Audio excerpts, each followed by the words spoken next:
महाराष्ट्राचे मुख्य सचिव राजेश अग्रवाल यांनी पंढरपूर दौऱ्यात चंद्रभागा नदी घाट आणि श्री विठ्ठल रुक्मिणी मंदिर परिसराची पाहणी केली। यावेळी राजेश अग्रवाल यांनी सपत्नीक श्री विठ्ठल रुक्मिणी मातेचे दर्शन घेतले आणि राज्यातील शेतकरी तसेच भाविकांच्या सुख समृद्धीसाठी प्रार्थना केली। महाराष्ट्राचे मुख्य सचिव राजेश अग्रवाल यांनी रविवारी पंढरपूर दौऱ्यामध्ये चंद्रभागा नदी घाट आणि श्री विठ्ठल रुक्मिणी मंदिर परिसराची पाहणी केली।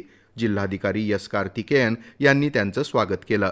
चंद्रभागा घाट परिसरातील स्वच्छता, स्नान सुविधा, प्रकाश व्यवस्था आणि सुरू असलेल्या विकास कामांची माहिती मुख्य सचिवांना देण्यात आली। आषाढी कार्तिकी वारीच्या पार्श्वभूमीवर भाविकांना आवश्यक सुविधा उपलब्ध करून देण्याबाबत त्यांनी सूचना केल्या। त्यानंतर त्यांनी मंदिर परिसरातील 73 कोटी रुपयांच्या निधीतून झालेला विकास आणि सुशोभीकरण कामांची पाहणी केली।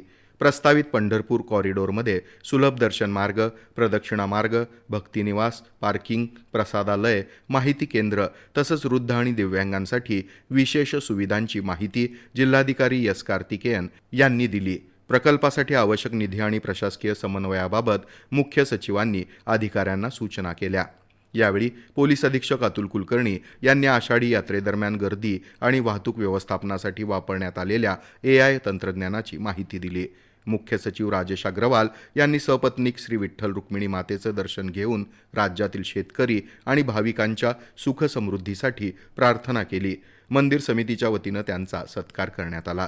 यावेळी नगराध्यक्षा प्रणिता भालके, मुख्य कार्यकारी अधिकारी कुशल जैन, अपर जिल्हाधिकारी गणेश निराळी, प्रांत अधिकारी सचिन थापे, तहसीलदार सचिन लंगोटे, मुख्याधिकारी महेश रोकडे, मंदिर समितीचे व्यवस्थापक प्रवीण घम यांच्यासह विविध विभागांचे अधिकारी उपस्थित होते।